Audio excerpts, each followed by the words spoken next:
Hi, I'm Sean, an illustrator based in Goa.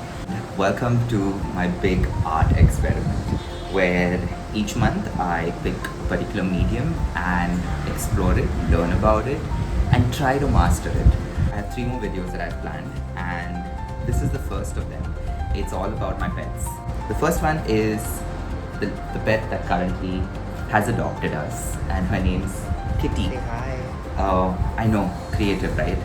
I'll tell you more about Kitty as I paint this. So come along and let's get into it. Let me just set up my desk.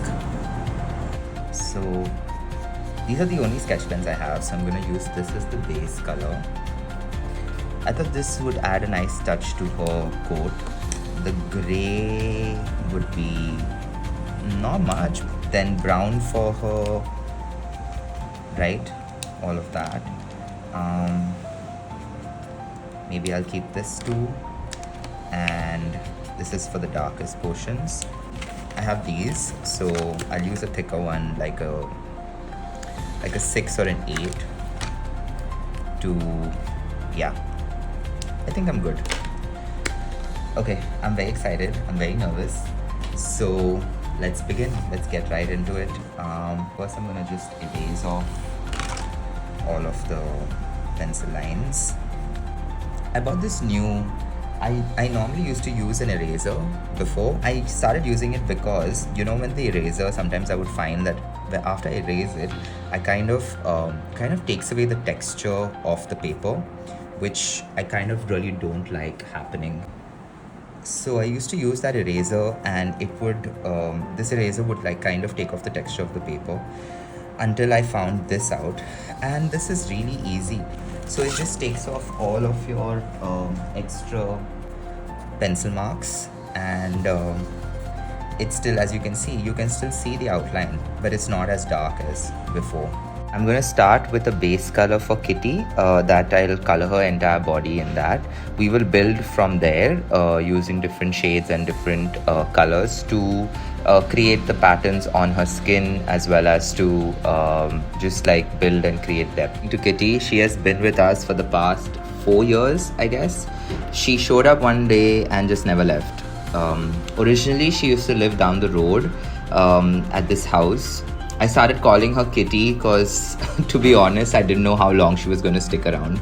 And now it's too late for me to go about changing her name, since she responds to Kitty really well. She is this sweetish, kind of sweet, yeah. She can be a little snappy, but she's sweetish, older female tabby that enjoys scratches, fresh fish every day, and endless hours of lounging around our house. She has her spots around the house that she will sit in the sun depending on the time of the day. Her favorite person besides us is the fisherman, who she waits for at the gate at 9 a.m. religiously every day. There is no fooling her about this, because she knows the time of his visits and the sound of his bike horn.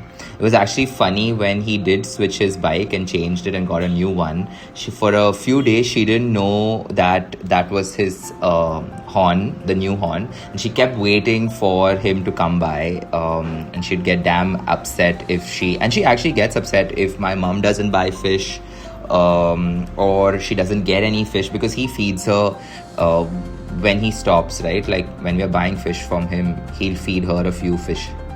So she gets damn upset if my mom doesn't. Like, she'll walk behind my mom and she'll mew the whole way back to the house from the gate. Like, why didn't you buy anything? I didn't get anything. This is me just giving her words, but yeah. So after the initial base coat, if you notice, I used another color for the head. That's just like to create the patterns on her coat. After that, I've taken a brown color that like the lightest brown shade that I have.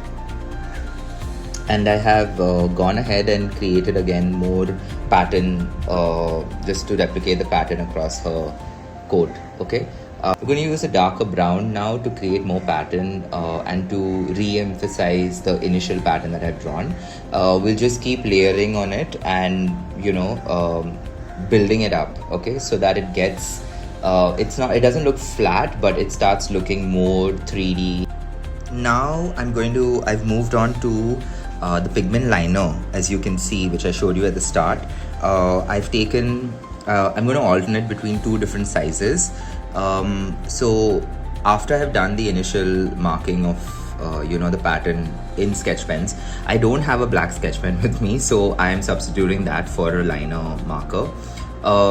So go ahead and do the same thing. What you can do with this is it allows you to create more delicate, finer strands, that kind of make it look a little more realistic. So I'm going to go ahead and now create that across the entire body and just add in all the details using this liner. I think it's perfect. I can do my whiskers, create all of the finer detailing using this.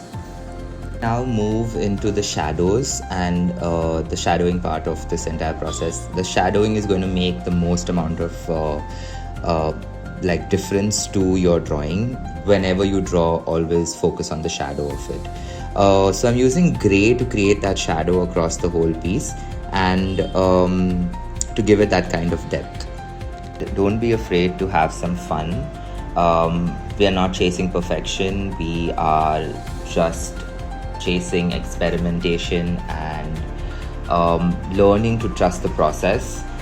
This is one thing I've learned across many years of drawing and illustrating professionally and personally, is that you need to trust the process. It might not always seem like an obvious direction to go in, but trusting the process allows you to keep experimenting and pushing your limits to try a new thing. And sometimes miraculously, most often than not, it works out in wonderful ways. So I'll keep saying trust the process, because I'm saying it to myself in my head as I paint this. I've added a pop yellow background just so that it stands out, and just the final few shadows to complete this entire illustration.